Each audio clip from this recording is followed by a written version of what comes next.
Hello everyone, my name is Peng Li. I'm a master's student in second language education from DISE at McGill University.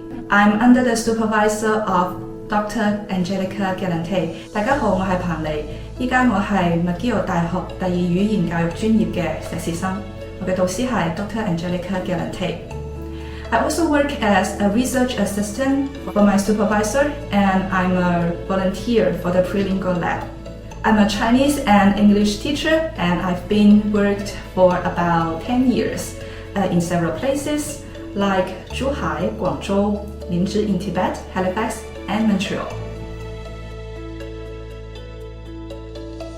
I'd like to talk a little about the research context and my personality, which stimulates and motivates me to start my thesis research.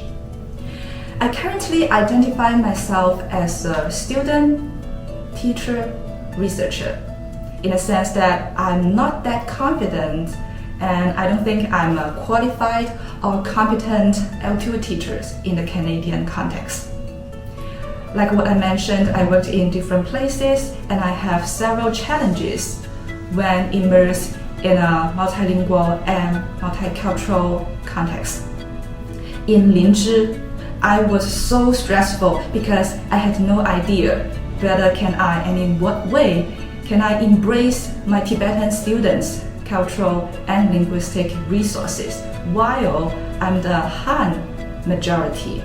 And then 2 years later, I worked in Guangzhou, in which is a Cantonese and Mandarin speaking area in China.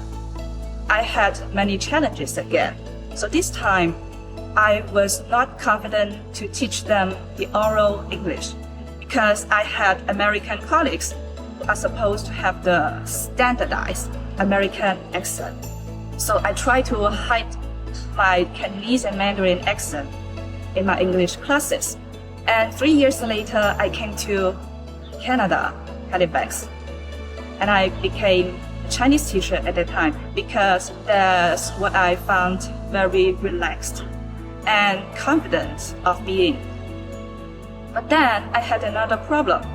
I'm not sure if I should include my students' French, English, or other languages in my Chinese lessons. So all these questions kept me thinking of, should we implement students first or other L2 in the language classrooms? 3 years ago, I was admitted in McGill and I started to learn prelingualism as a theory as well as a pedagogy. So for the first time, I kind of against the traditional and very deeply rooted monolingual and monocultural way of learning and teaching an L2. So there are so many possibilities for me as a student and a teacher. It liberates the students to embrace all of the rich cultures and languages. It comforts students in a very stressful context. It assures their multilingual and multi-layered identities. And it makes them feel very proud of their own and special resources.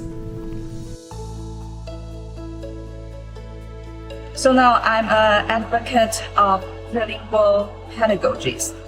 But I've been wondering if prelingualism empowers me. Does it also support the language teaching for other L2 teachers? Previous literature has talked about one of the challenges in implementing prelingual pedagogies might be the lack of training. So in my research, I want to investigate whether the trained teachers in mostly Canadian contexts perceive prelingualism for their language teaching in language classrooms. I recruited 30 participants in total, trained teachers mostly in Canadian context, and interviewed 12 of them to complete a 1-hour semi-structured interviews. Some results are very inspiring. For example, Although teachers perceive there are so many challenges in the classrooms and how they understand prelingualism as a pedagogy and a theory as well, they still think there are more benefits or affordances when implementing prelingual pedagogies. This thesis is very meaningful because it indicates, first, the potential of prelingual pedagogies, empowerment for both teachers and students, included non-native, racialized, prelingual, and white teachers. And second, it indicates to what extent and in what ways researchers can support classroom teachers to implement prelingual pedagogies. If you are interested in my research, feel free to contact me via my email and my website. Thank you.